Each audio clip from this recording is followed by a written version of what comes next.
Essays 101. Like B said, we do have a packed house tonight, and I see people still joining us, so welcome. We are going to be talking today about college essays, and it is college season, college application season, so we're excited to share some really important information with you. So who are we? We are Futureology. If you have heard of Futureology or wondering what the heck Futureology is, we are CUSD's free college and career counseling program. We are a team of 4 school counselors who are college and career counselors and are located not at the wall anymore. And we'll go over that just in a second, but we are located at the school sites. We are all credentialed school counselors. That's okay. And all of us are experienced college admissions readers, which is amazing. Some of us at the UC level, some of us at the private college level, so lots of experience for you. And we are really data driven, meaning we look at data in order to drive our program and ensure that we are giving the correct and best information for our students. Our hours are 8 a.m. to 5:30, Monday through Friday. And before, you may have seen us located at the mall in Mission Viejo. However, now we are at the College and Career Center sites at each of the high schools.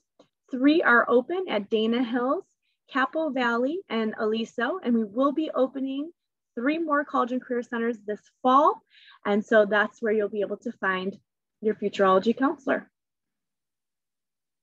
Going back to a few housekeeping items, you may wonder why your cameras and mics are turned off. This is actually a webinar format. So if you do have questions, please put them into the Q&A and we'll be answering those as we can. But ensure that you know that we are going to be answering there, but no question is too small, but try and keep them to the end of the presentation because we may answer those for you. During our presentation, you may see that icon there with the 2 little links, and this indicates that it's a linked resource. So when we send the PowerPoint presentation to you via email after, you'll know that you'll be able to access all the different links listed. All right, so how does our Futureology team support you? Well, we do one-on-one college and career appointments. We are able to co-host and present events and workshops. We also support with school-wide college and career initiatives, free events, presentations, and workshops for all CUSD students. And I don't know if you visited our website before. I'm sure we'll be dropping that in the chat during the presentation, but there is a resource library and a webinar locker with all of the webinars that we have completed. So you'll find webinars on community college, how to apply to 4-year. We also have a very robust YouTube channel that you're able to check out and see everything that we have done within the last pretty much a year, I would say, and it's updated all the time.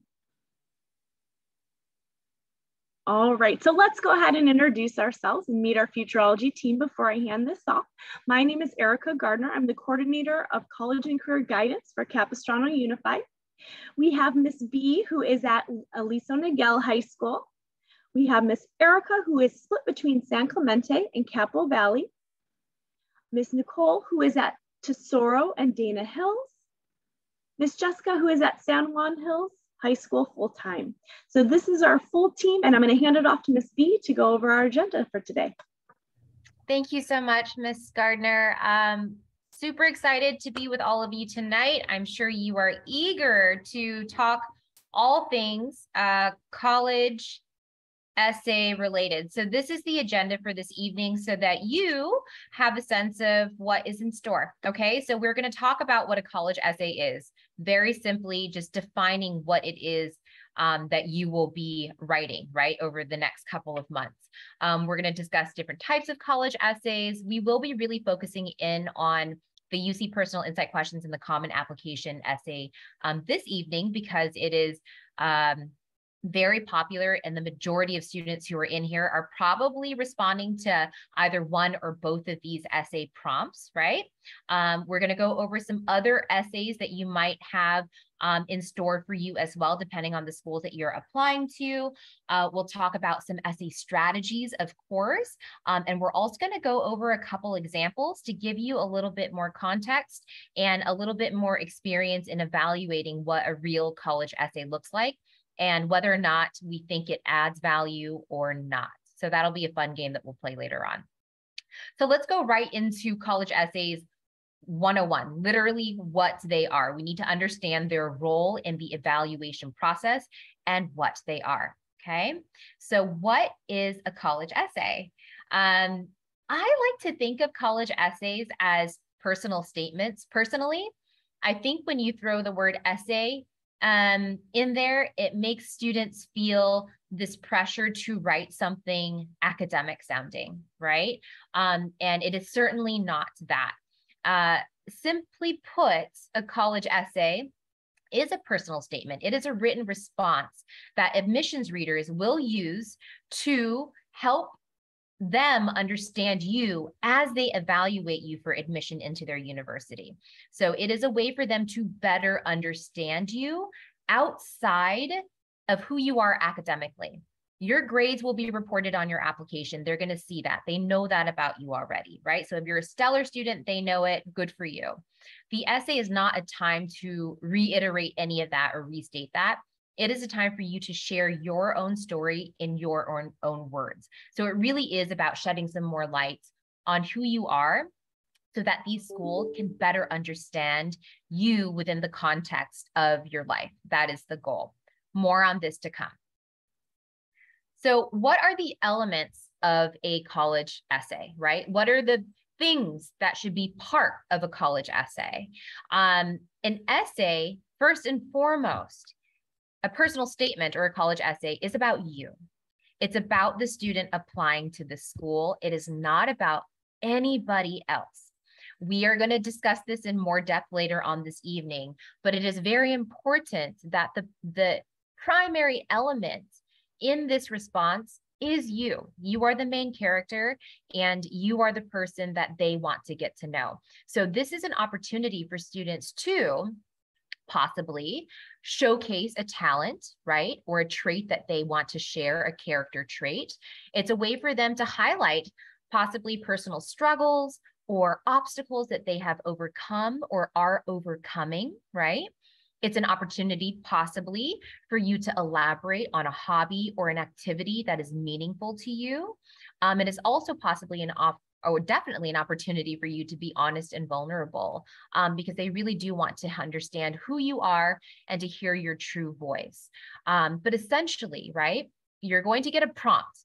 The colleges will always give you something to respond to. Sometimes you'll get a free answer where you can just say whatever you want. But usually they give you a prompt, a question for you.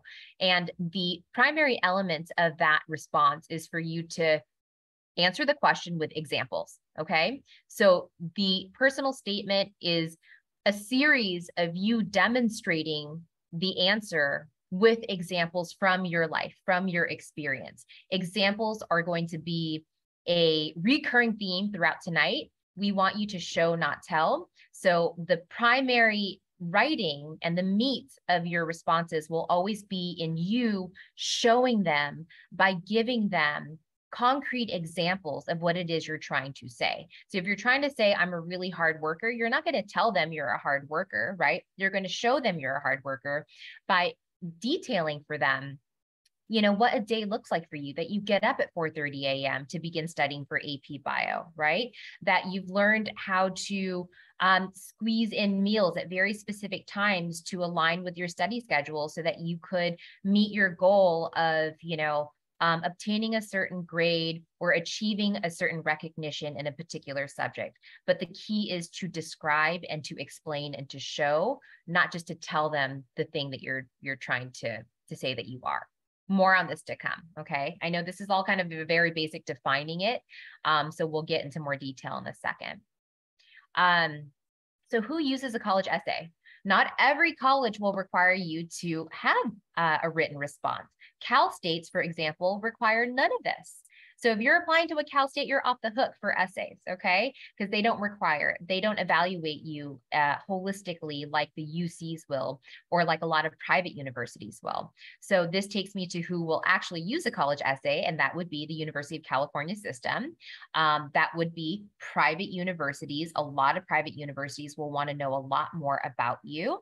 And then there are also some out-of-state public universities that will have their own essay prompts for you as well, okay? So again, tonight we're going to be focusing in on the UC personal insight questions and the common application essay, because they are going to be the most common and the most asked about topics in our school district. So what are the types of college admissions essays, right? Again, we have the UC personal insight questions, which are different from the common application essay. UC personal insight questions, we will dive into a lot more with Mrs. Rengifo, okay? But they are shorter response questions and you have to answer 4 of them. The common application essay is one larger, longer essay of up to 650 words. And that is for the common application, which is one application for almost 1,000 private universities and out-of-state schools in the country, okay? So these are 2 different types of responses that you might be writing, and they have their own different, they look for different things, and we will get into this, okay? But they are looking for slightly different types of responses, which Mrs. Rengifo and then Miss Erica will be discussing with you later on this evening. And then in addition to that, what other essays will you be writing? Well, you might be on the hook for supplemental essay questions. So for any of you in here, right, show of hands, if you can raise your hand, who is applying to school on a common, the common application? So who here has a common application school on their college list? I'm seeing definitely some hands raised in here, okay? So if you are applying to school on the common application, not only will you be writing the common app essay, which will be required by many schools, okay? You might be on the hook for writing additional supplemental essays for each individual school you are replying to or responding to, applying to. I just combined the 2 words and made it into one. So we're going to keep that in mind. And then Miss Yazdani will be addressing this later this evening as well. But there will be different types of essays you will be responding to depending on the schools that you are applying to. Okay. So how did they read a college essay? Like I said, the UC personal insight questions are different from the common application essay. Let's start with the UC PlQs. In short, your response to these questions for the PIQs, the personal insight questions for the UCs, should feel like you are responding to an interview question. That is the tone that we are trying to keep as we are responding to the UC PIQs. So we are not being super creative, right? We're not using flowery language. We are responding very matter of fact, and we're providing concrete examples that can really make an impact in 350 words or less, okay? So that is the UC PlQ, but of course, a common thread between the 2 is that we're going to show, we're not going to tell. We're going to give those examples so that we can actually let them into our lives and let them see what it is to be a hardworking person or somebody who has overcome an obstacle, right? That is in contrast to the common application essay, which can have more of a narrative flow. And again, Ms. Erica is going to go into this into depth in a little bit, okay? But that can have more of a narrative flow, and you can be a little bit more creative in your approach because you have 650 words. But that doesn't mean that you still should not be using those concrete examples. You have to show, not tell in any of the essays that you write. It's just that the Common App gives you the space to be a little bit more open and creative in your response if that is true to your authentic voice. So what are admissions readers looking for? We here on the Futurology team, we all have experience reading college essays. Between all of us, we probably have read thousands of college essays, right? And so we have experience and we know what these universities and these colleges are looking for.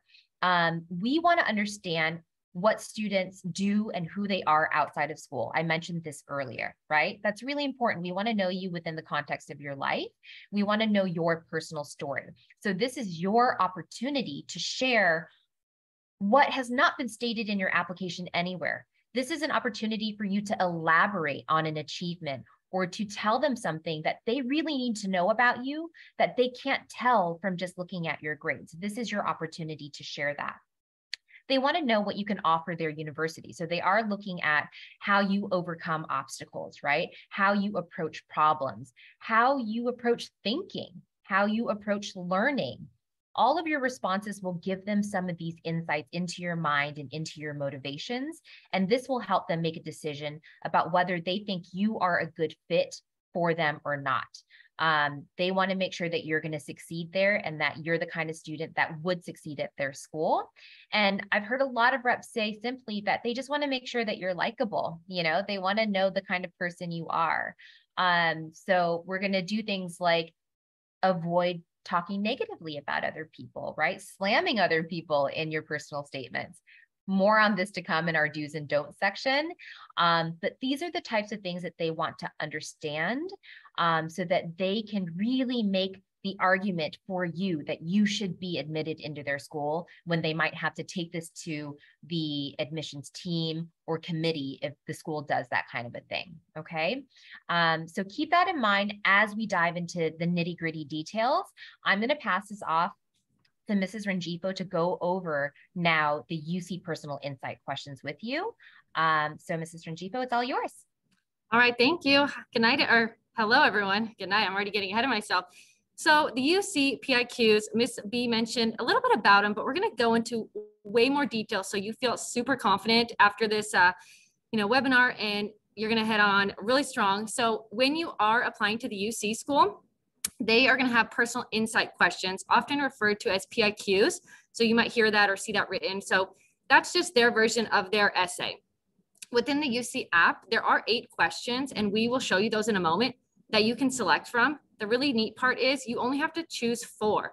So there's no preference. They all are weighted equally. No one is given preference over the other. It doesn't matter which one you select.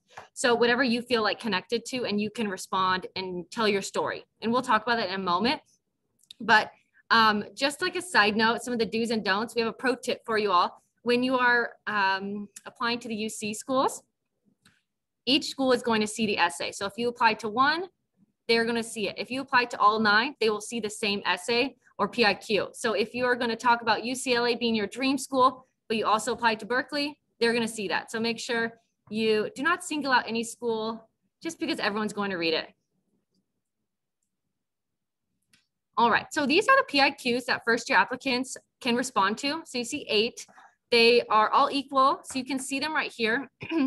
It's a way to get to know you as a student.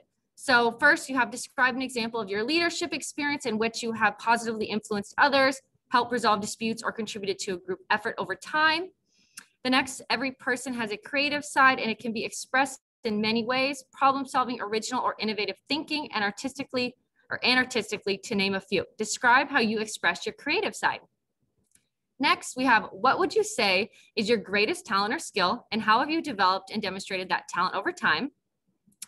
Next, describe how you have taken advantage of a significant educational opportunity or overcame an educational barrier that you might have faced. The next one, describe a significant challenge that you have faced and how have you overcome that challenge.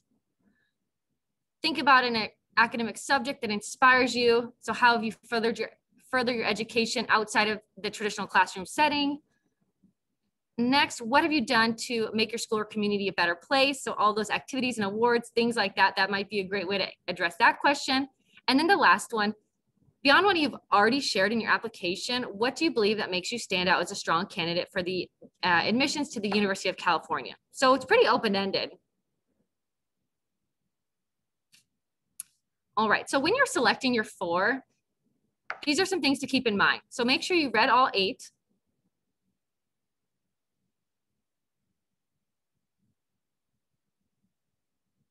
Thank you.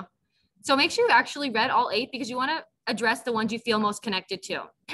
If you don't like a question or you're not sure how to respond or you're you don't think of anything right away, you can cross it off for now and just address the ones that you do feel connected with. Like I said, they don't care which ones you've chosen, as long as you can express yourself the best on those 4 you select. So start answering the questions you like. Don't worry about word count yet. You will have time to edit and revise as time goes on. So create a draft, make an outline of ideas. You can even bullet point first and then start writing your first real draft. Definitely share your draft with friends, family, a counselor. We all do essay reviews as well. So share and get somebody else's opinion to see how you're addressing the prompt. And another pro tip for the night, these responses are short, so be very straightforward and don't worry about the response structure or style. It's not needing to be like a traditional essay that you would turn into your English literature class. So just focusing on answering your question is the most important. So some more do's and don'ts. So as Ms. B mentioned, most of us have experience reading UC applications. So we've all seen PIQs from varieties of students. We have seen all of these within those essays. So we want to help you all before you turn them in. So things to do, make sure you spell things out. It sounds simple and silly, but if you are in a club on campus, everyone here knows what it means, but does an admissions reader that doesn't live near this high school know what it means? So spell everything out so that way they can understand you even better. Keep it conversational.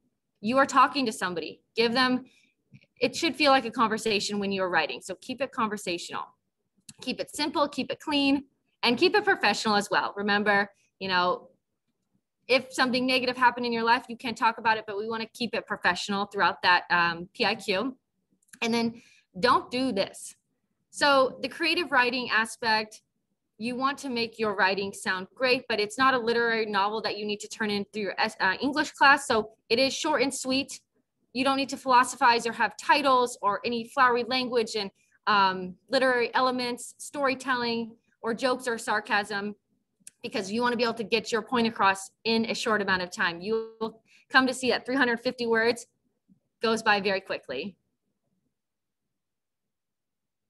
So next we're going to see an example of a PIQ from a student, and we're going to kind of evaluate whether it was adding value to their application and see what you guys all think. And then also I'm going to give you some feedback on, maybe strengths or weaknesses from this essay. So I'll read it out loud. So if anybody's on their phone or whatnot, you can't see it because it's kind of small, but if you want to read along too.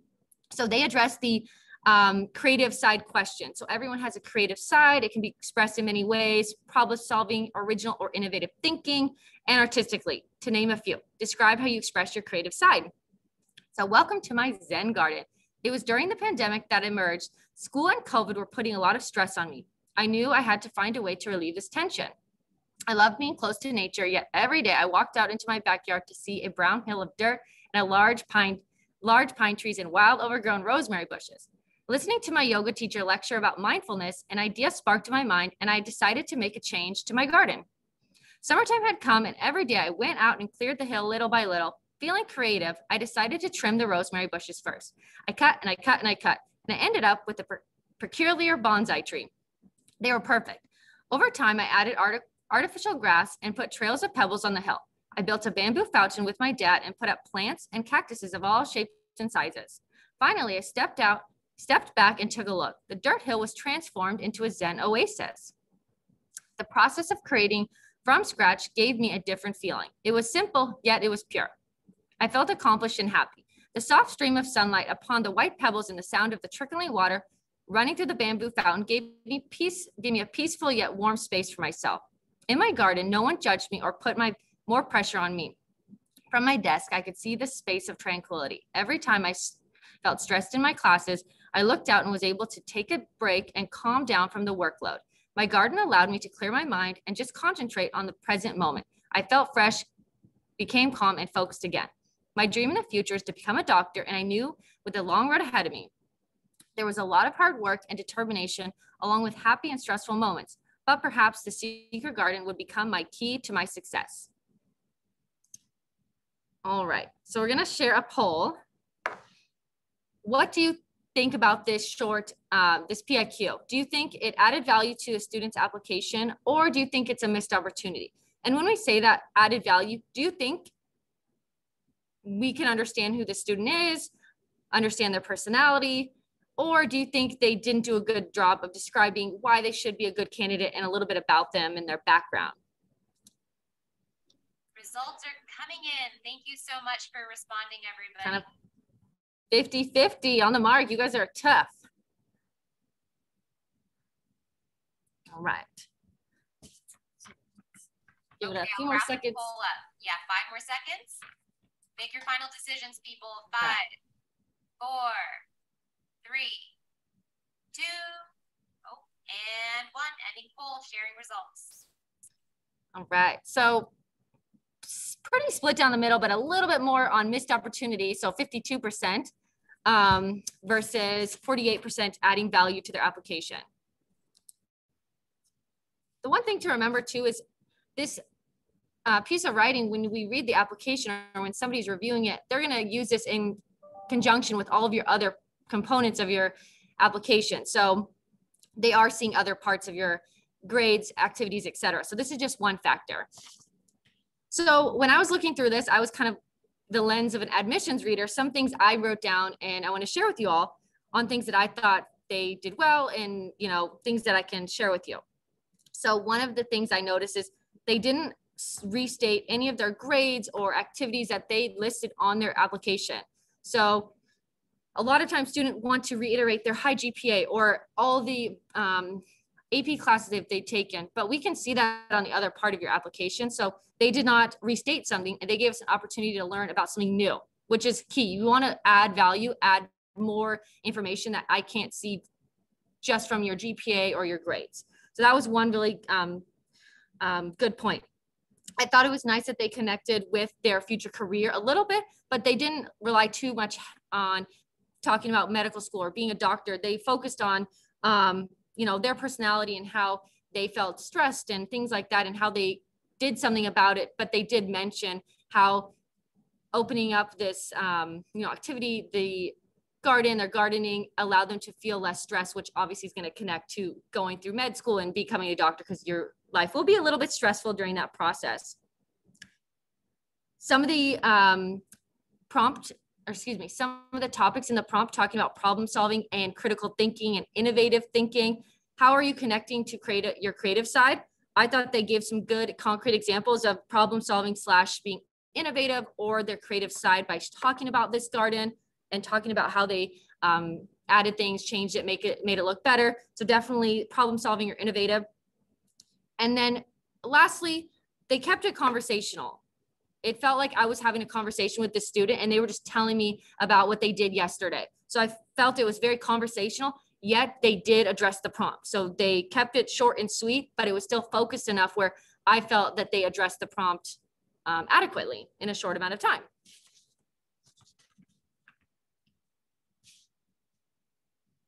All right, I'm gonna pass it on over. So now you guys are gonna learn a little bit about the Common App. All right, my name is Miss Erica, and we're going to talk about the Common App essay. If you're applying to a private school, if you're applying to an out-of-state school that requires a common application, or if you're applying to an international school, you will be using the Common Application. And the Common Application will have several prompts to choose from. And we'll get into those prompts in a few. So the Common Application admissions essay. So there are 7 different prompts to the Common App. We'll go over those in a few, and you'll choose one prompt from the 7. No more, no less. You'll choose only one prompt from the 7 prompts. It's about 650 words or less, so it's around the neighborhood of 600 words, so a much more longer form than the UC PlQ. Common App has more of a storytelling and narrative style. It has a beginning, middle, and end. And basically, much like the PlQ, we also just want to get to know who you are outside your grades and what does this essay say about you as a person? What are your values? And how have you overcome various obstacles? Private colleges that you apply on the Common App will be able to see your Common App essay. So if you're applying to several colleges via Common App, they will also be able to see the essay as well. Okay. All right, so let's go over the 7 common application prompts. Okay, Some students have a background, identity, interest, or talent that is meaningful to them. They believe their application would be incomplete without it. If this sounds like you, please share your story. Prompt number 2. The lessons we take from obstacles we encounter can be fundamental to later success. Recount a time when you face a challenge, setback, or failure. How did it affect you, and what did you learn from the experience? Prompt number 3. Reflect on a time when you questioned or challenged a belief or idea. What prompted your thinking? What was the outcome? Prompt number 4. Reflect on something that someone has done for you that has made you happy or thankful in a surprising way. How has this gratitude affected or motivated you? Prompt number 5. Discuss an accomplishment, event, or realization that sparked a period of personal growth and a new understanding of yourself or others. Prompt number 6. Describe a topic, idea, or concept you find so engaging that it makes you lose track of time. Why does it captivate you? What or who do you turn to when you want to learn more? And number 7, share an essay on any topic of your choice. It can be one you've already written, one that responds to a different prompt, or one to your own design. All Common App prompts, regardless of which one you choose, they're all weighted the same way. No Common App prompt is referred over the other. So I was advised, well, just think about what story you want to tell. And let's just go on to our next slide. All right, the do's and don'ts of the Common App essay. So do this. Remember, this is all about you. You are the main character of your story. You are the subject of your own story. You want to open with a scene. So when you're, again, Common App is very storytelling driven. It's very narrative driven. So you want to capture the reader's attention by opening up with that show, don't tell kind of scene. You want to be descriptive. You want to have something that describes what your values are and what that looks like. You also want to focus on a single story. You want to have your essay be focused on one singular thing, whether that be a hobby that you've been doing, whether it's been a sport you've been playing, whether you want to expand upon talking about an experience of volunteering overseas. So focus on a single story when you're thinking about your Common App essay. Again, the Common App essay is very narrative driven. So remember, beginning, middle, and end, this is your story. And also present yourself in a positive light. You don't want to self-depreciate yourself too much.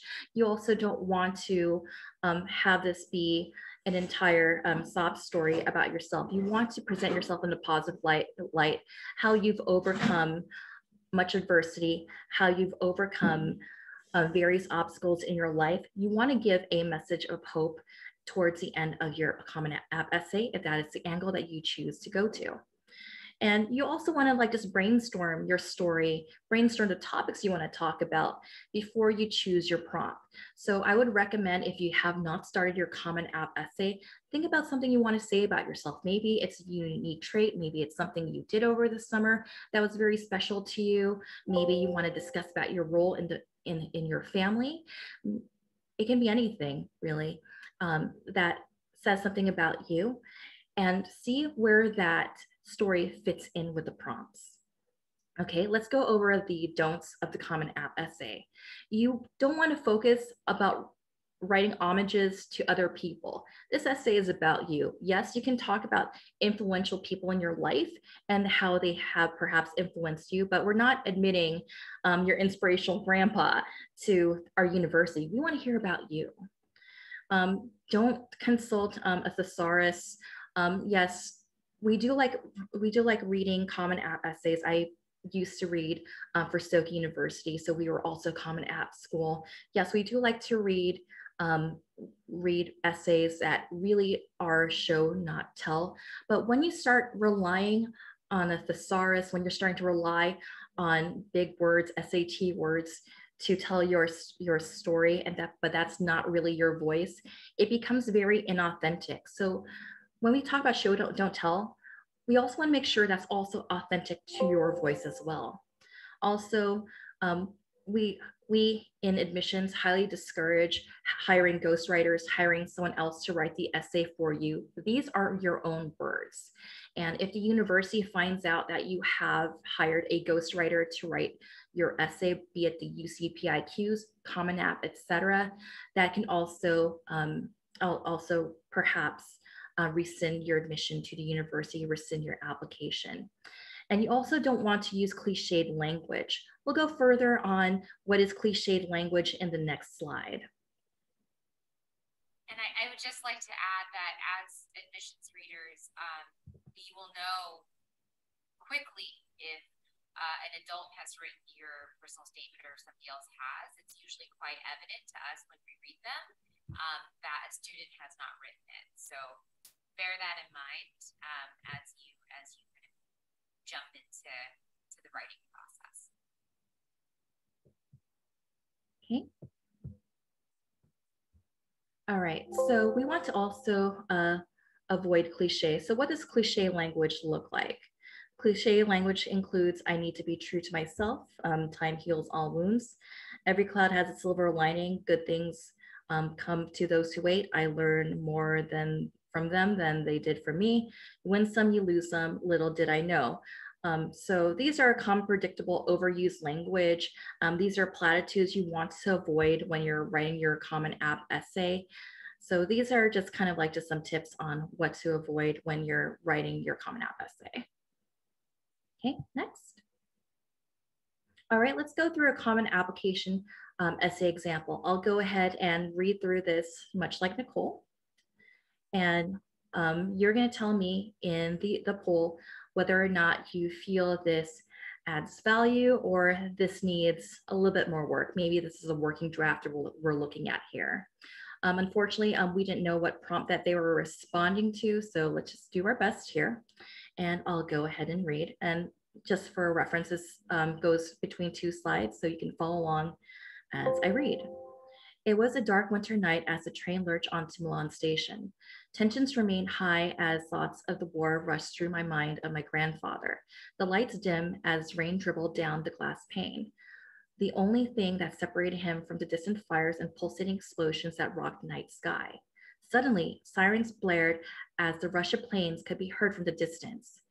It was the middle of World War II, and their train was a prime target for overflying fighter jets. The passengers were rushed out of the train but placed at a crossroad, taking shelter in the nearby forest or making the longer trek to a nearby shelter, a decision that would end up changing my grandfather's life. He chose the bomb shelter. Those who took refuge in the forest sadly didn't survive. The one decision was life or death, but it was still the only one decision in the thousands that shape who my grandfather is. Life isn't based on singular large decisions, but by thousands of smaller, seemingly less important ones that contribute to shaping who you are, your personality, your story. I am a product of the many decisions I have made. The decisions have brought me down the path I now stand at the end of. Every morning, my decision to hit the snooze button or get myself out of bed into the freezing cold confines of my shower shapes what the future of that day will look like. Every decision I make is a risk, but what develops from that risk makes me who I am.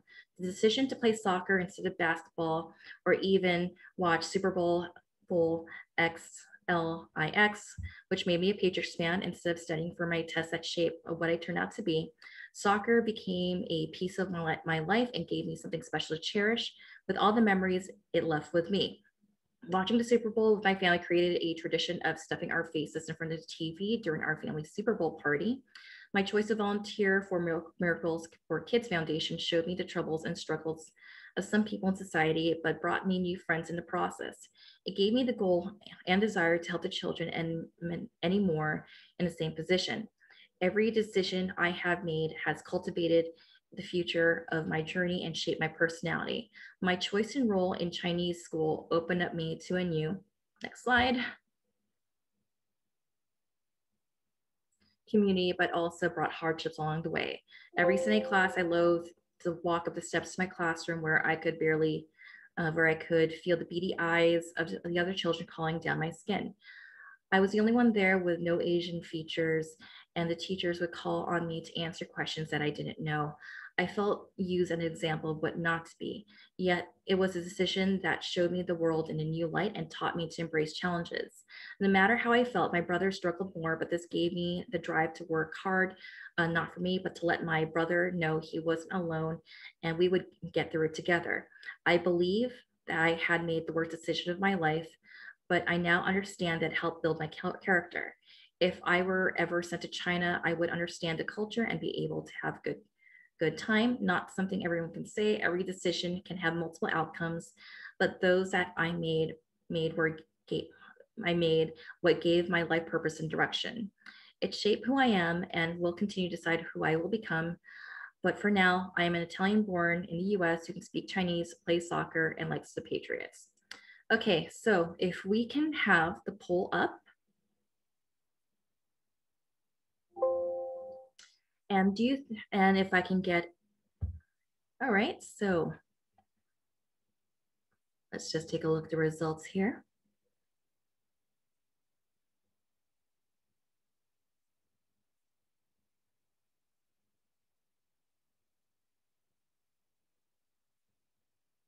Okay, I'm starting to see a little bit of a split.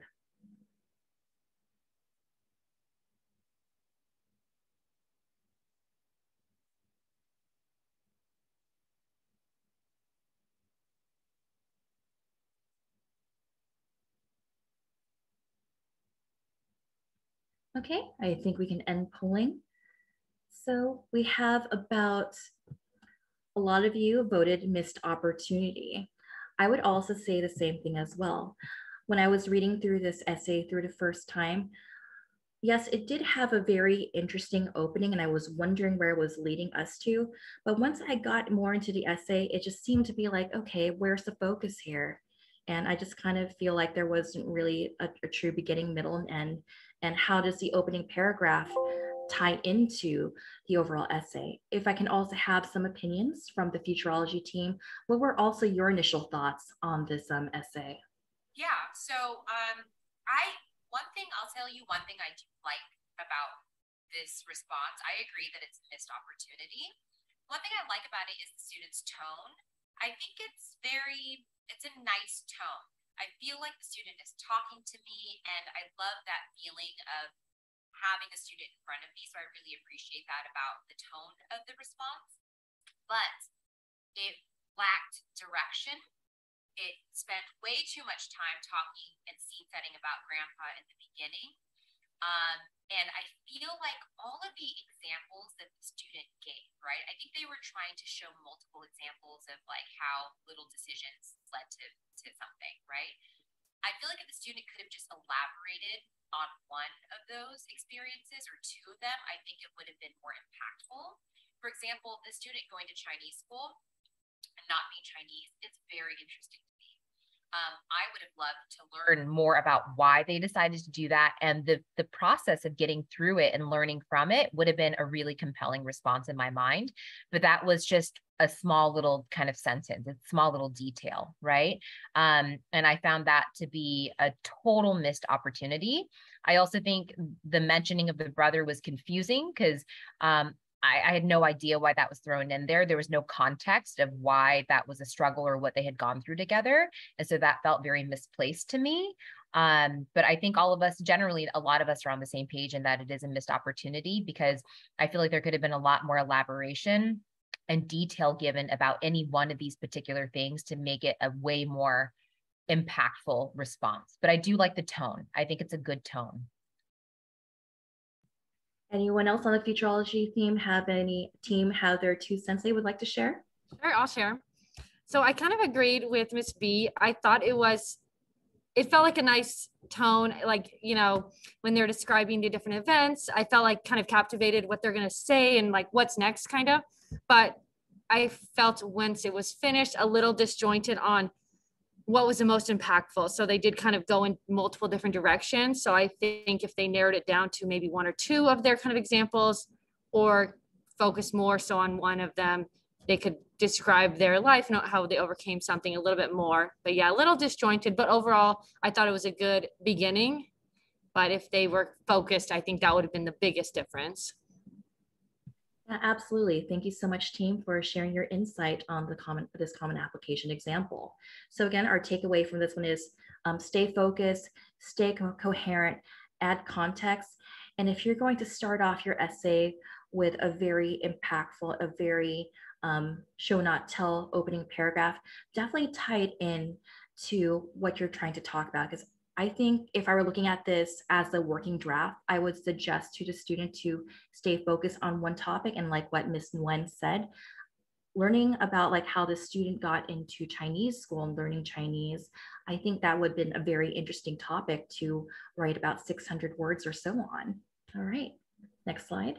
There is a question in the Q&A. Somebody asked, for these examples, do we know if these two students got into their choice schools? For this particular essay, I don't know, because I was not the counselor who worked with this particular student. I do know for the other essay, the UC PlQ example, that student did get into their choice UCs. So that's a good thing, right? That's wonderful. And for this student, I'm not sure. I don't believe they got into every school, but I can't recall for sure. I do want to add one thing about the common application, because we did say that it is more narrative and it can be more creative. For some of you, this might be a little nerve-wracking because you are not creative writers, or you might feel pressured to tell a story that you're not prepared to write because you don't write that way, because it is not your authentic voice. And I just want to help ease some of that anxiety, in that if you are not like a natural storyteller and you don't want to paint these beautiful images and pictures of, you know, the scene, you don't have to do that on the Common App either. If you want to be direct and to the point, just like you would be in a UC PlQ, as long as you're providing concrete examples, I think that's perfectly fair to do, because that is who you are. And that is true to how you are and how you speak and how you think. So if you don't want to be super narrative and flowy and creative, you don't have to do that. All right, thank you for sharing, Ms. Nguyen. And now we will have our supplemental prompts, and Ms. Yazdani will be presenting. Okay, thank you, Ms. Erica. Hi, everyone. So now we'll talk about supplemental prompts. So we've heard a little bit about the Common Application General Essay that gets sent to every single college that you include in your Common Application, right? Once you add colleges to your Common Application, you can click on each school to learn a little bit more information about that university. And then in addition to that, the university will let you know if they have a supplemental essay that they want you to respond to that will only be sent to their university specifically. So again, the Common Application General Essay, you'll choose one prompt to respond to. It'll get sent to every college, and then each college may have additional requirements. So for example, this is a common topic or a common essay prompt that you'll see as part of the supplemental essays. And that is, why are you interested in blank university? So for example, for today, I'll use Chapman as my example. So some universities will require that you answer something along the lines of, again, why are you interested in our university? And why are you interested in this major? So what they're looking for when it comes to these responses is that students are extremely specific. What they don't want you to do is be general and say things like, I want to go to Chapman University because they offer small class sizes, and I feel like the teachers will get to know me on a more personal level. I like the location of the school, or, you know, this school offers a great liberal arts education. Because ultimately, those types of things can be offered by many different universities, right? You shouldn't be able to copy and paste that your supplemental essay response and use it for every single college in your list. It should be very different. And what they're wanting is for you to do research and be very, again, specific. So you should be finding out details on what, again, Chapman University, for example, has to offer you that no other university has to offer. Ultimately, what they're trying to figure out is, how badly does this student want to attend our university? And if we admit this student, will they actually come? So there's something that colleges have it's called a yield rate. And basically what that is people can look up the number of people that applied to the university, the number of people that were admitted, and then the number of people that actually attended the university. So if Chapman University accepts 100 people, for example, and 75 people actually end up going to the university, that looks really good for them, right? That means that there's something that students are very attracted to when it comes to that school. If they admit 100 students and 5 people of the 100 end up going, that doesn't look so great for them, right? So they're really trying to admit people that they feel will actually come to their university. So again, if you just use general statements, they will know that you didn't spend the time to actually learn more about the university, and it may just be an extra school that you're applying to. So those were some general statements that you should avoid. Some examples of what you could do is you could look into the school's website and learn more about your specific major and your department. There may be a professor, for example, that posts their lesson plans on YouTube, and maybe you go and watch those lesson plans, for example, on a weekly basis, and you learned, something new every single week from this specific professor that teaches at Chapman University. And so that could be something that you talk about. Maybe there's a specific research opportunity that school has to offer that maybe not a lot of schools do, and you are just, you would love to be a part of it. Maybe the school has a special internship program or a special club that you really want to be a part of. You can look up the school's mission statement, look at their values, see if they align with your values, and if so, talk about that. There are thousands of universities out there. So again, you want to think about, why are you interested in studying specifically at this school? So to get started with this, you can brainstorm by thinking about 3 to 5 things that you like about the university, and then really delving deep into those different topics. Again, we recommend that you explore the campus website, look for specifics, and then you don't want to repeat information when it comes to why this university and why this major. So you should be providing different pieces of information when it comes to both of those topics. So when it comes to why this major, you can find your major on the college's website, or you can look up the department that you'll be studying in at that specific university, and think of 3 to 5 examples of resources that interest you. So it could be specific courses that are taught within that major. It can be concentrations within that major. Again, faculty that teaches at the university that you just are really wanting to learn more from.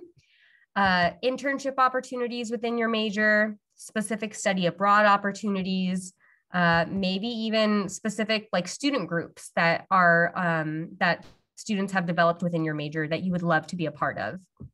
If you are undecided, which I know many students are, and that's completely okay, just know that the prompt may change.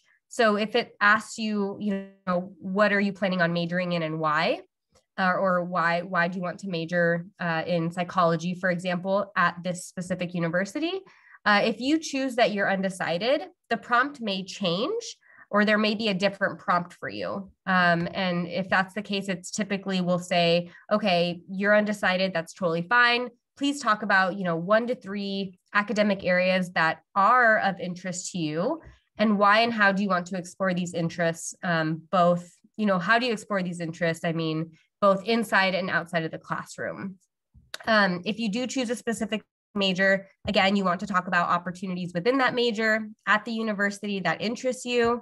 For Chapman, again, for example, if you choose business administration, you can talk about specific courses that Chapman has to offer within the business department, and what about it does it appeal to you? Why do you really want to study business at Chapman, right? So again, it's coming back to very specific opportunities that university has to offer that you maybe can't find at any other university. Okay, and then some universities will have some fun prompts, such as these, and sometimes it stumps students. So this is the first one. Chapman University has a short answer prompt, and it says, if you could prepare a meal for our admissions team, what would it be? And then University of Chicago, they have a prompt that says, "What's so easy about pi?" And so obviously these can be a little wonky. They're kind of random, they're abstract. Ultimately, students should be creative when they're responding to these. Colleges are really trying to get an idea of what your personality is like, right? So again, they'll review your application from front to back. They'll see how you've performed within your academics. They'll see your grades. They'll see your activities and what kind of leader you are, both in your personal life and, in your school life. This is their opportunity to just kind of learn about you and how you think. And if you're creative and again, what your personality is like. They also want to get an idea of your critical thinking skills, your writing skills, how do you communicate, what is your thought process like, things like that. So try not to, think too deeply about these ones, but more so just try to be genuine and be true to yourself. If you come across a prompt where it is just very unique and different, you can also definitely do a Google search of that prompt just to see kind of what other people are saying about it, how other people have approached those prompts, just to kind of help you to brainstorm and figure out how you want to approach it. And then also, of course, once you have a draft written up, if you're, not feeling super confident about it, or you're just not really sure if it's going in the right direction, that's what your college and career futurology counselor is here for. So we're more than happy to review it for you and offer you some feedback. Okay, so obviously, within these last couple of years, we've all had to deal with the ups and downs of COVID and the pandemic. So within your college applications, you may see a question that asks you about, any hardships that came along with COVID. So when it comes to any academic hardships, you can talk about how the grading system at your school has changed. You can talk about what the experience was like for you from learning in a classroom and then going fully remote. I know for me, I was earning my master's degree, and it started off as an in-person program, and it ended as a remote online program. And I definitely had a much harder time kind of staying disciplined and staying focused. So you can talk about that. You can talk about the struggles that came along with having to take tests online. And then a big one for students are extracurriculars. So that really made a huge impact on students. For some, your extracurricular activity is extremely meaningful to you. It's a huge part of your life. It's something that you love to do. It's a passion. It's an escape. It's healing. It's therapeutic, all the things, right? And for a lot of students, when they were no longer able to participate in something that they absolutely love to do, that took a toll on them. So you can absolutely talk about how that affected you, if it did affect you. If you don't feel like you have anything extremely significant or meaningful to talk about, that's okay too. You don't have to complete every single section of the application, especially when it comes to those optional questions such as this. But yeah, talking about how your extracurricular activity kind of took a turn, and what that meant for you. And then also, if you had to take on any additional responsibilities within your home, you should absolutely talk about that. Colleges definitely value when students have to take that leadership role within their family unit. So if you, for example, have younger siblings that you really had to step up for and maybe take the lead on, maybe you had to watch them while your parents were at work, maybe you had to cook them breakfast, lunch, and dinner, maybe you had to come up with activities for them to do so that they wouldn't, be bored all day outside of their school hours. You should absolutely include those parts of your application because, again, colleges definitely value when students have to take on those additional responsibilities. And it also shows colleges that you're able to pivot and adjust and kind of just assimilate and figure it out. Even if things are uncertain and they're kind of thrown at you last minute and life throws you curveballs, it's a way for them to understand that this student is willing to kind of take a challenging situation and make the most of it and really help out their family in a positive way. Okay, so now I will pass it back over to Miss Erica. Okay, we'll just talk about some miscellaneous information that you might need to add onto your application. Sometimes colleges will request this information from you. So example, the UCs and the Common Application might have a box where you can provide additional context. In this section, you can provide additional information about yourself that you cannot answer elsewhere in your application. Again, the UC and Common Application will have this section typically under the title of additional comments, and it's going to be towards the end of the application. So after entering your grades, school information, personal information, this will be at the very end. If you've gone through any type of adversity during the school year, during 9th, 10th, 11th grade that may have impacted your grades in circumstances you could not control, for example, long-term sickness, transferring from different schools, loss or grief experience, and so forth. This is a section where you can have a space to explain some context when you may have had a dip in your grades. Okay. And also, another thing we also wanted to add now that we're towards the end of our presentation, as you're going through going through drafts of your college essay, these are a few things you want to keep in mind as you're editing your college essay. Again, review all prompts before choosing one. You want to just make sure that the topic you want to write about will fit the prompt that you are considering answering. Also, it's important to note the word count for each prompt. You want to make sure you're within that word limit. And you also want to make sure that if you answered the prompt correctly and just making sure you're addressing the question. You want to check for overgeneralizations, making sure that your essay for either Common App, PlQ, or anything else is very specific and you didn't overgeneralize and use any cliched type of language. So you want to make sure your essays have concrete details in there. Remove details about any other characters in your essay. So again, just going back and like, we want to make sure that this essay is all about you and that this is all focused on you. Yes, you can add in inspirational people to your life about on that too, but you also want to make sure at the end that this story is all about you. Scan for cliches. We will have this webinar posted on our YouTube channel afterwards, and we'll also have a copy of the slides that'll be sent to you after our presentation, so you can also review that list of cliches again.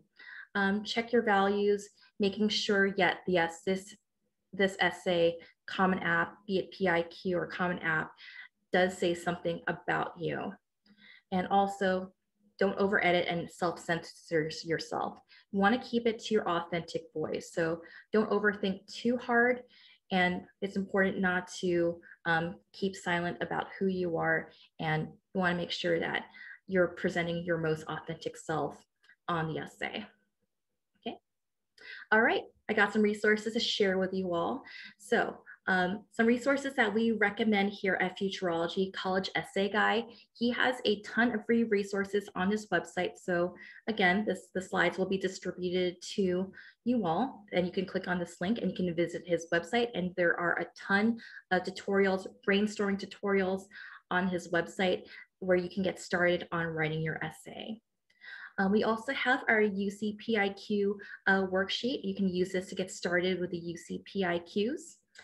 Your Futurology counselor is a great resource, and we will be offering essay support soon on our campuses that we work at. So we always recommend to send us a draft of your essay 48 hours before you meet with us. And then we'll go ahead and we'll provide feedback in a 15-minute session. College essay workshops. Some of our campuses, some of our high school campuses will be offering college essay workshops. So check in with your Futurology counselor, and we are likely to have these essay workshops during tutorial between now through the month of October and perhaps November.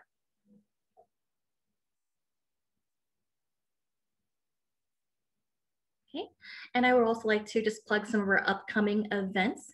We have our upcoming college fair on October 3rd over at San Juan Hills High School.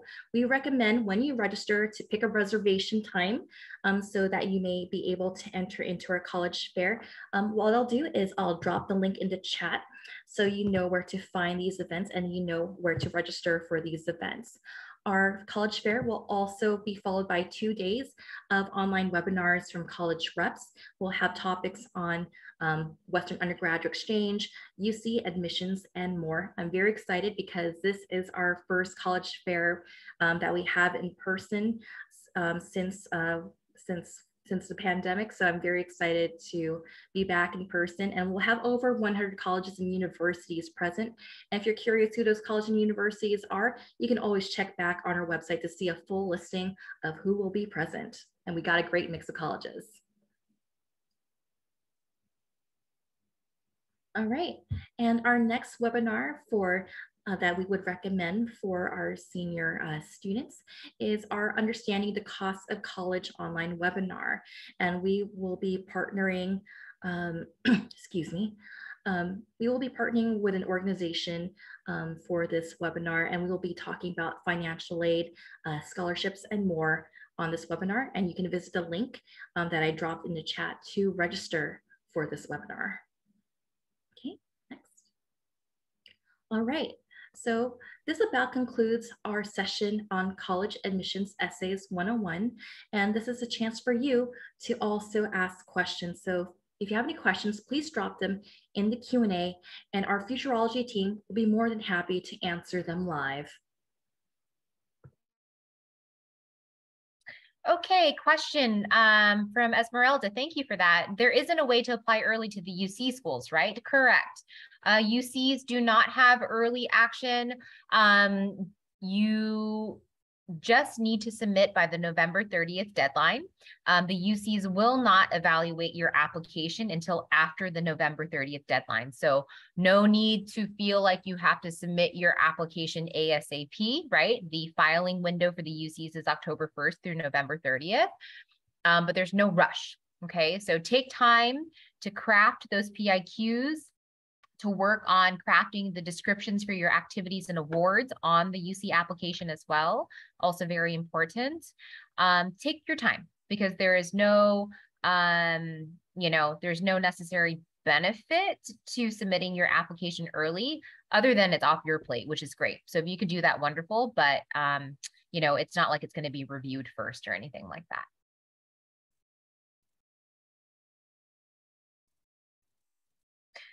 Okay, question from Haley, a great one. So it was mentioned that we shouldn't talk about our grades and our essays.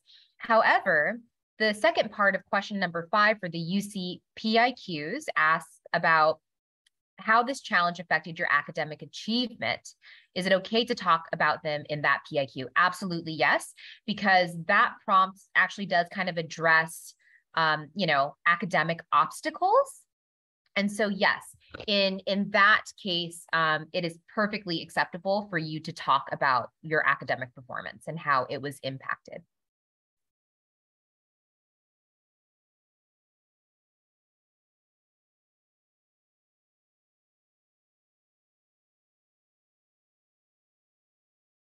Someone asked about if we could provide each of our names, then the high schools that we work at. So I'm providing that right now. But essentially, I'll just say it out loud as well. So Nicole is at Tesoro High School. Nicole Rengifo is at Tesoro High School and Dana Hills High School. Erica Espejo is at San Clemente and Capital Valley High School. I'm Jessica Yazdani. I'm at San Juan Hills High School. And then B. Nguyen is at Aliso Niguel High School. Thank you, Jessica. Really good question that I'm excited about from Anthony. Would talking about hobbies that are non-sports or non-academic be wise? For example, I paint, but I'm going for a computer science major, right? I think that's amazing. If you are a comp sci major and you are also a painter, I want to know about that. Like, that is super cool. I'll give you an example. I worked with a student who got into Princeton, early action, restricted early action. He applied as a chem major. But if you looked at his academic record, he was a stellar student, but took basic, AP Chem, AP Physics, this, that, and the other. But his extracurriculars were 100% instrument related. He was a violist, and that was his thing. And he wrote about that. And that was who he was outside of his interest in science. And he got into Princeton, right? That's the kind of stuff they want to know. Like, that's interesting.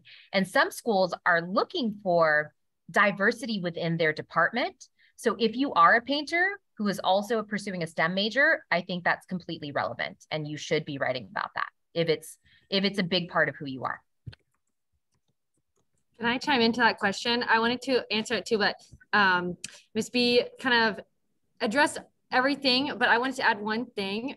When you guys are filling out your applications, so if you are comp sci major or whatever it is, you might have some things that lead towards that degree, but like she mentioned, having that something else that differentiates you is a huge thing, whether it's your hobby at home or you're a painter, or you have some extracurriculars that you do on campus. But anything that you have, even if it's not related to your major, is still an important part of like who you are. And it paints that picture, no pun intended, of who you are and how you're going to add value to that campus, because not everybody's only going to do extracurriculars within their major. So that's just a little side note, because it's important. You can't all only do something related to your major, because you are real people and you want to have things you love as well.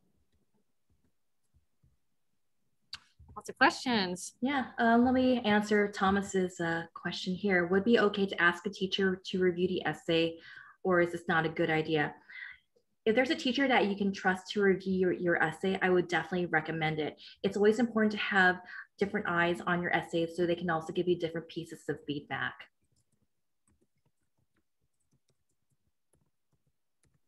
Alex has a question. How do you know if an adult wrote an essay? Because I have been told that my normal essay writing is very formal. That's okay, Alex. I mean, there are just certain things that when we read them, we get a sense that an adult has written them. It's hard to pinpoint what it is about an essay when I read one that I start suspecting that a parent or an adult has been involved. But I have read plenty of student essays that have been very formal, as to use your language, or, super sophisticated, or however you want to phrase it. But that I do feel that is coming from the student based on everything else that I'm learning about them, all their other written responses, what their activities are. I can try to get a sense of who they might be, and know generally whether or not an adult is writing it or not. I mean, we're probably not correct 100% of the time. It's not like we're going to trash the application if, we think one thing or another necessarily. So don't be anxious about, the fact that you're a really kind of formal, maybe more mature style writer. That's okay. If that's your voice, that's okay. There are just certain things about responses written by adults that I think, and I can't put my finger on it. I don't know if my teammates can. But when I read it, I get a sense that maybe there is some adult help involved. I can speak from my experience working in admissions. There's some copy paste essays that we've recognized on applications. Like, okay, that's a copy paste essay that someone probably has downloaded or copy pasted in. So there are certain patterns that we look for. But if you feel that your writing style is mature, I mean, definitely be yourself. Definitely go for it. It's kind of hard to explain when we get a sense that there might be some plagiarism involved, but usually it's certain patterns of copy paste and inconsistency. And I'm speaking more just because I have a lot of experience working with international students. If the English score doesn't match the style of writing that we're seeing on the application. So Erin is asking, and let me know if you can't hear me, because I worry sometimes that my audio is coming in and out. It's fine. Okay. Erin is asking, should I prioritize showing hard work as an individual, such as exercise, study habits, or leadership skills, such as in my workplace? I think that you should be prioritizing what is most meaningful to you, what matters the most to you, right? Is it your physical fitness and your health, right? Is it the study habits that you have, Or is it the leadership that you've shown in your workplace? All of that sounds very interesting to me. And I think part of it is looking at the prompts and reading specifically the prompts to see which prompt stands out to you the most based on your lived experience, right? There's no right or wrong. Highlighting hard work and work ethic versus leadership skills, it just kind of depends on the prompt, and it depends on what means the most to you. They're just trying to get a sense of what matters the most to you, right? And all of this is good stuff. What you're telling us, those examples you gave are great examples. It kind of comes down to what you value the most for yourself and what you can speak to the most. Like, what do you have the most to say about? That's what I would go for. Do my colleagues have any other kind of thoughts on that? I think just addressing what you feel most connected to. So even if what you're talking about maybe isn't profound to somebody else, if it impacts you or you can connect it to a big impact, that's totally fine, because it doesn't have to be, you know, you change the world in the most fabulous way. Something can affect you and it's important to you, and that's what matters. So more so how you connect with that. And I wanted to answer, scrolled up real quick. I think Rihanna, if I'm saying it wrong, I do apologize. So you mentioned when you have the Common App essay, they can see when you copy and paste information, or is it just a supplemental questions? Common App, we always recommend for all the essays in PlQ, save it in a Google Doc or Word or whatnot, just because if you are writing them onto the app, if it logs out or any freaky situation, it's not saved. So you can type it in there, but it's not recommended to do that at the beginning. Save it on a Google Doc so you can share it with your counselor or whoever. And then you can copy it into your, essay portal, but definitely save it so that we can share with us, or just to make sure you don't lose it, because we've seen that happen time and time again, and it's very sad. I think part of Rihanna's misunderstanding was because earlier Miss Erica had mentioned she could tell when it's been a copy and paste situation.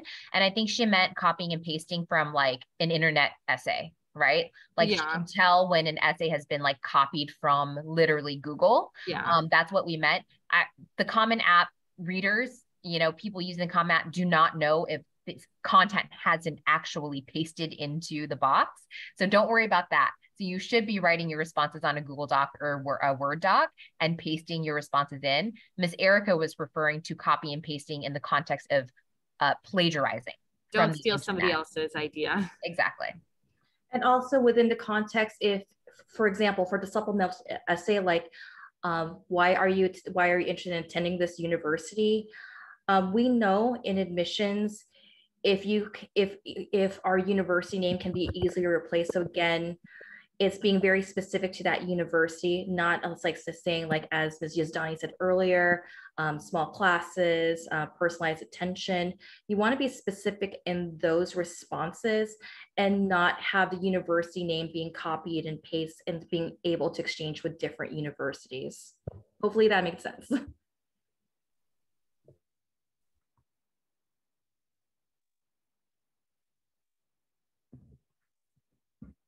And I'm just writing to some of you directly in the Q&A. So I've answered some of your questions there. So I'm just kind of working on that just to give you guys a heads up. I'm on mute. We will be sharing this with you all, so it'll be posted on our website shortly, so you can review this, but you can also email us or ask us any questions, once you do start your essays or if something comes up, but definitely we will be sharing this with you all. Somebody said, I have a lot of extracurricular activities. I love to paint, write, play piano, all the things, right? Do I sound like I'm all over? And should I just pick one hobby? Absolutely not. Like, why would you deny yourself all of those joys that you love? My gosh, that's amazing that you have time and energy and so many different interests, right? Like, that's not a bad thing that you have a lot of different hobbies. You don't have to be, like Mr. Ranjipo mentioned earlier, like down this crazy computer science rabbit hole just because you're a computer science major. What they are looking for is just interest, right? Pursuing a passion if you are lucky enough to have one, but you don't have to have one, right? The fact that you are pursuing different things is a good thing. It's not a bad thing. Okay. So it's not like we think, oh my gosh, this person's all over the place, they have no direction. I'm thinking this is a person who's exploring a lot of different avenues and is quite curious about life. And that shows me that you're a curious learner, right? And that's a good thing.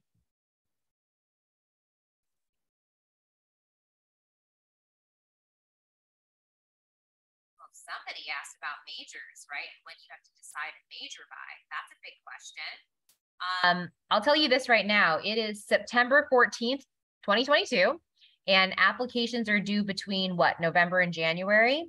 If you are a senior listening to this right now and you genuinely do not know what you want to major in, if you're completely lost, then you will apply as undecided.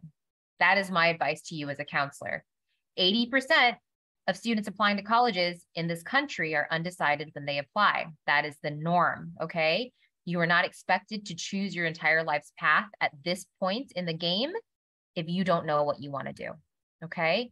So it's okay for you to be undecided if you don't have a major by now. The colleges will ask you, but they typically will give you the option of putting undecided. And I know that for the UCs, that does not negatively impact admissions decisions whatsoever for a student to be undecided. So bear that in mind as well.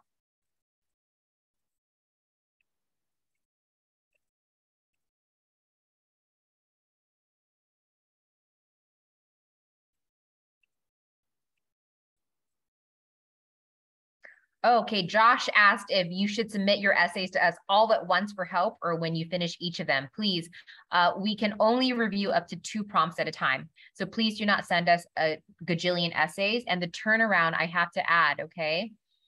If you want feedback, the turnaround, unless you've scheduled an appointment with us, right? If you're emailing something to us, you should be giving us about a week to respond to you because there are thousands of you and 4 of us. And we're doing everything that we can to support you. So please, 2 prompts at a time, okay? You can submit up to 2 prompts at a time, and please submit the drafts that you have actually worked on and put some thought into so that we can give you meaningful feedback. That's the goal. But yeah, 2 prompts at a time.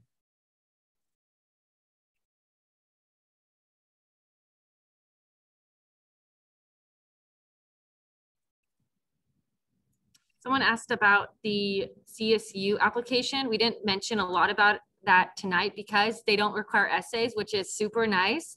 So if you are adding CSUs to your college list, they generally have your personal information, your courses, and your grades. So a little more straightforward, but if you do have questions, we all are hosting application support within the months of October, November on all apps, including CSUs, but no essay.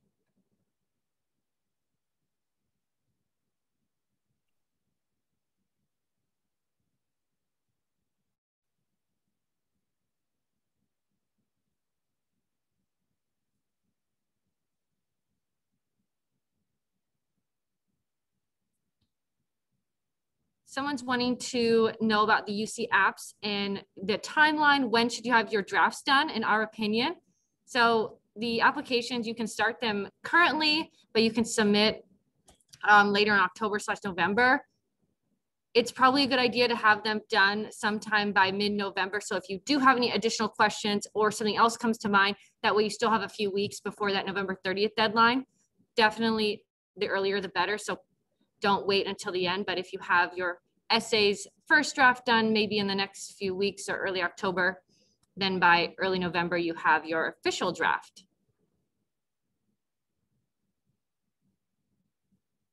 Yeah, I think that is kind of answering somebody else's question further up on the Q&A, which is if I have all of the UC Common App prompts listed down, and all I have to do is list ideas for the prompts I want to do, am I at a good pace for the deadlines in November, December? Yeah, it's September. So if you already have all of your prompts listed and you know your deadlines, so you know like kind of ideas for how you want to respond, you're in a really good place. I think that's a really good place for September because then you have all of the rest of September and all of October to begin drafting. So my recommendation for all the almost 100 of you in here still, right, is you should be dedicating time per week to this process of writing. This is the most time consuming part of college application is the writing process. So to make it efficient for you and realistic for you, it's important that you set aside time weekly, whether that's multiple days a week or 1 day a week or whatever it is, where you dedicate time to actually focus on writing these essays where you're uninterrupted. Maybe that's a Saturday morning for you, right? Maybe that's Friday after school. Whatever it is, you should be carving out time in your calendar to sit down and to think about this only, so that you know that you have this space every week to do this for yourself so that it doesn't stress you out. But if you do that, you're in a really good place, right? Because you have, again, all of September and October and part of November. If you can get finalized drafts by the end of October, you're styling. Like, that's really good.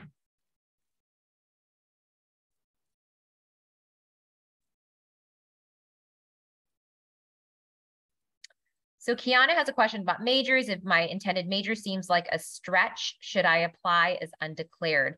I'm not sure what you mean by a stretch. Do you mean if it seems like it's going to be a competitive major, right? If that's your question, I think if you seriously want to pursue a competitive major, let's say you want to be an engineer or you want to be a nurse, if that's genuinely what you want to do and you know that you want to do it, you need to apply as that major.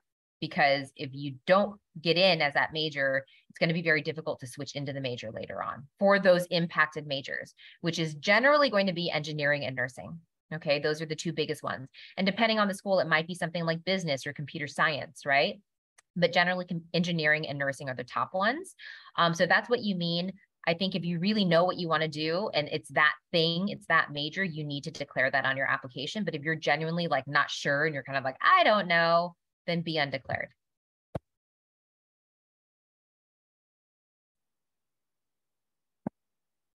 So we have time for a few more questions. You have so many amazing questions, so thank you for them. How can my regular academic advisor help me with college and career? That's a great question. Your counselor, right? Your school counselor can certainly help you with this process. They are trained to help you, obviously, with all domains, social, emotional, academic, career, all of that stuff. So if you have a question, you can certainly go to your school counselor. That is a great resource for you. And a lot of you are having your one-on-ones with your counselors right now. So this is a great opportunity for you to talk to them about what questions you may have. So you're always welcome to email them as well, right? You have more than just us. You have your entire guidance team at your schools as well. Someone did ask about each of our hours. So if you go to your school's website and you click on guidance, you should be able to access our individual flyers that lists our hours at our school sites. So my hours are a little bit different than B's hours. Nicole's hours are a little bit different than, Erica's hours. So you can find that information on your school's website. And then if you wanted to book an appointment with us, you can go to Futureology's website and you can book an appointment specifically with your College and Career Center counselor at your site. So somebody asked about CSUs not requiring essays and how can I stand out if CSUs don't require essays? CSUs, Cal State's use an eligibility index, so they are evaluating you based on the numbers. So they are simply kind of looking at your academic performance and how that compares to your peers. They'll have that information generally, but that's what they use. And a lot of schools, like state schools, will use that formula where they are looking at GPA. They are looking at just college prep classes, honors AP, and your grades, and they're going to make a decision based off of that. They do have a question about how many hours you dedicate to extracurriculars. So that's one thing that they're going to use to kind of get a sense of how you balance your schedule, but that's it. So there is really no other way to stand out at this point as a senior on the Cal State application. It's very much a formula kind of based admissions process. Okay, couple more questions and we are going to wrap up tonight's webinar.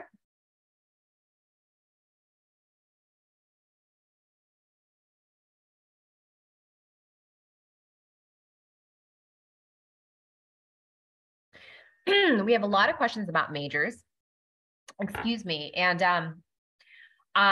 the thing about majors is if you don't know what you want to major in, you should be undecided. I don't recommend strategizing applying to colleges based on what you think is an easy major or not. That is, it's just not best practices. If you don't know, you don't know, and that's okay. You should be undecided. I would not recommend pursuing a major you think is going to help you get into a school.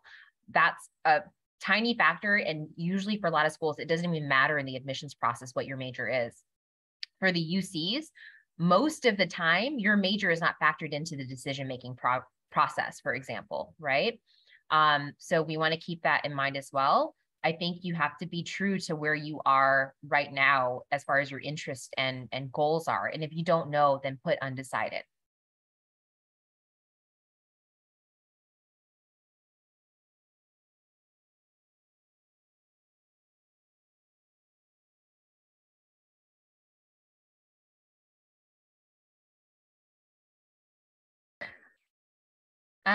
Enoch, to answer your question, yes, even if you are undeclared, you still have to choose one of the 7 colleges at UCSD. So do your research. They provide you links, so that you should be doing your research into the 7 colleges so that you know which one you want to choose.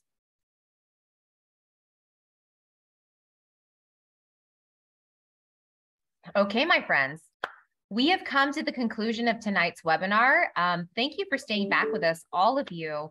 We hope that this was helpful for you. Ms. Erica will be working on getting this onto our YouTube channel by tomorrow. And we will be sending you the slides after tonight via email for everybody who is registered. So thank you for doing that. And we wish you all the best of luck. Come see us on campus in the college and career centers or in the guidance offices, wherever we are. And just know that we will be here to support you as best as we can throughout this process. And we wish you all the best of luck. This is a very exciting time for you. And this is your time to let it all out and to let your personality shine in this process. So hopefully you have some fun with it.